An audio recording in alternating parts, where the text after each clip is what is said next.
Food for Thought with Professor David Dete.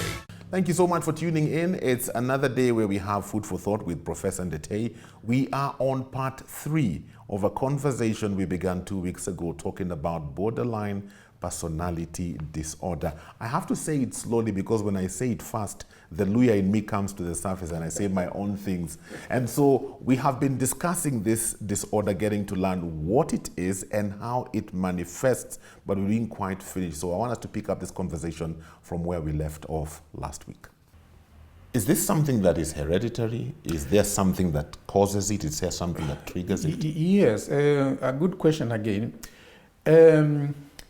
People with personality disorders, the way we just discussed, as I said, it tends to begin showing or manifesting very early in life, in adolescence or early adulthood.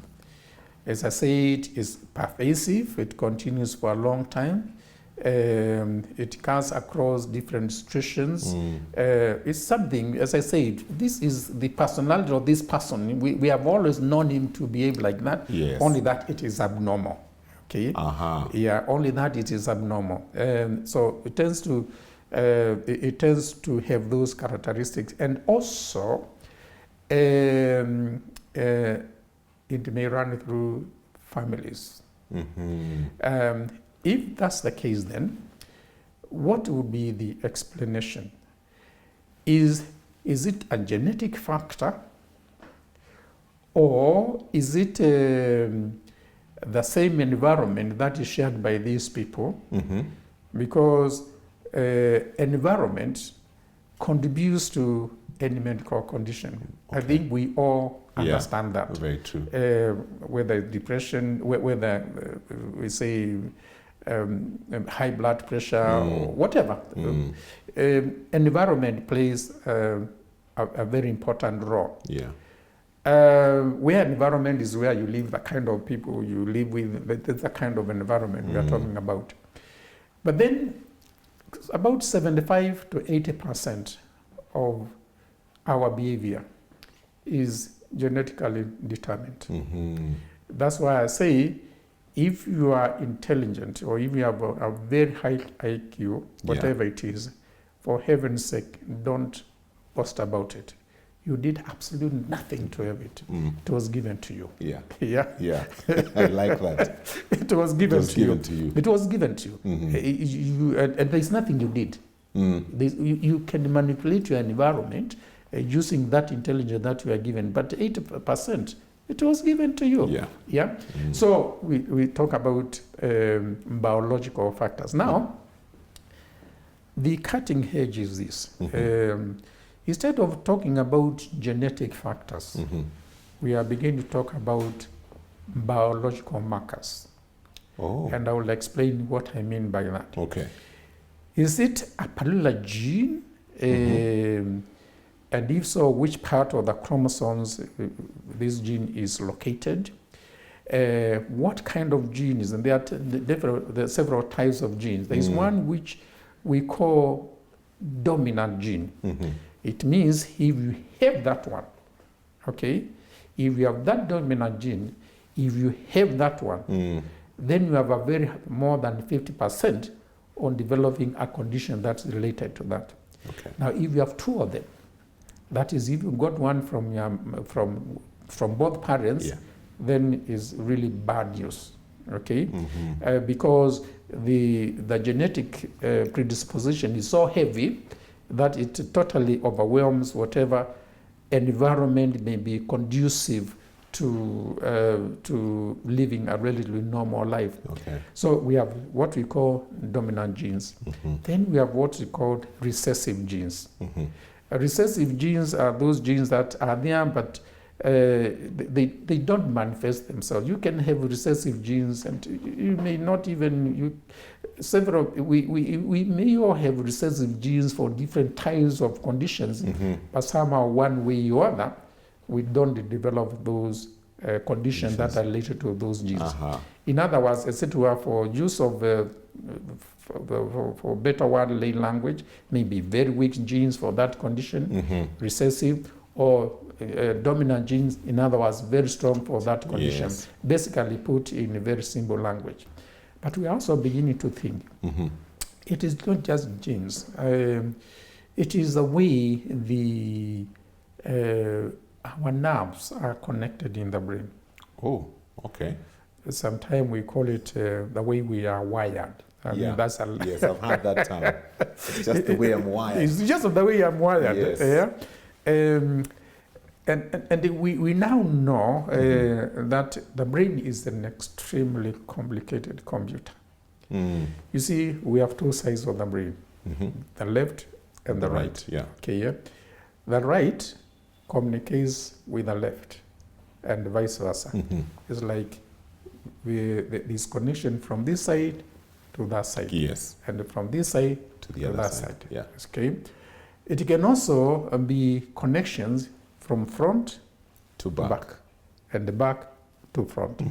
It can also be vertical connection from bottom to top and top to bottom. And depending on how those nerves are connected, and when I say this side with this side, back to front, up and down, I'm making it very, very simple. Yes. Because they can also be like this and like this, diagonally, things like that. Yeah. So that's where the research is. And we are beginning to realize yes, genes are very important, but there could also be something in the way our nerves are connected. So these are what we call biological markers. There could also be things like physics. I remember, and I can show you diagrams here. The way when people didn't know about genes and they didn't know about brain connections, they used to say it is the physique of this person that matters. Oh. Okay, it's very important. Like, for example, I remember Professor Mwanji, a very interesting psychiatrist, used to tell us, if you see a schizophrenic patient, Yes. you can almost recognize him from the way he looks. And he used to say, if you look at him from the front, he fills a space. When you look at him from the side, he disappears.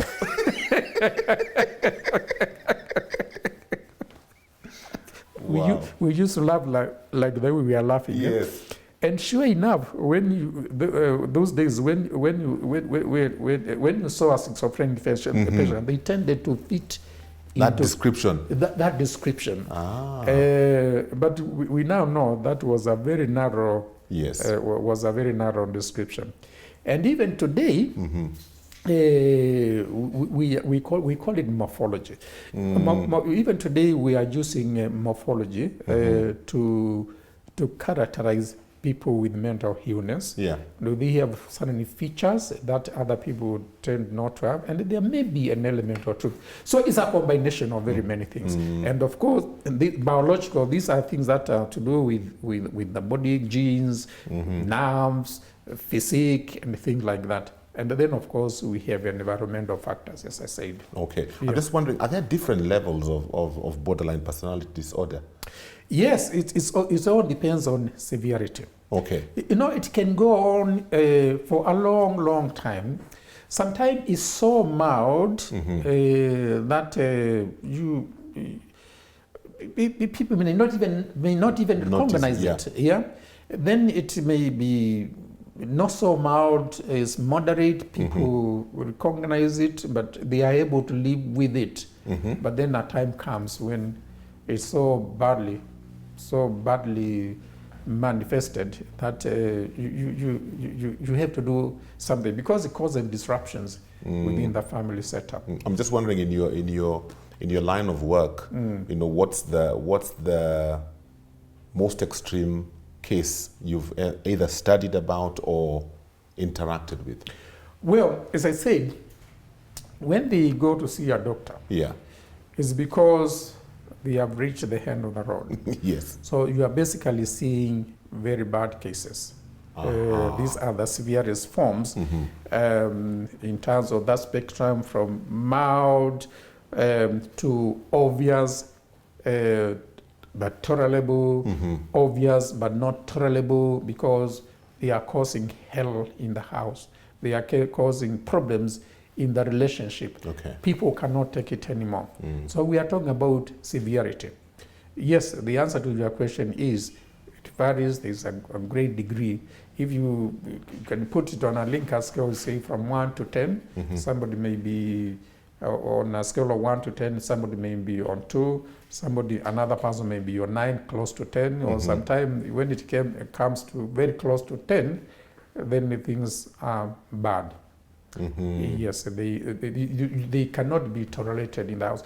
For example, no mother will tolerate a daughter or a son who has taken, who is threatening to do the things that we just talked about, and more so when they come and say, "I have already taken the dose. I'm going to die. Go and look for another child." Of course, the mother will say, "No, he then die." No, the mother will not do that. They will rush this child to hospital. That's all the time we have for today. Thank you so much for tuning in, and give us some feedback on the kind of information that we are giving you on this segment of the show. And if you have any issues, any mental health issues that you would want us to discuss, feel free to suggest them, and you can do that via SMS on 20316. WhatsApp is 0786 316 316. We'll pick up this conversation again for the final part next week on another episode of Food for Thought with Professor Ndetey. Have a great day. Food for Thought with Professor David Ndetey.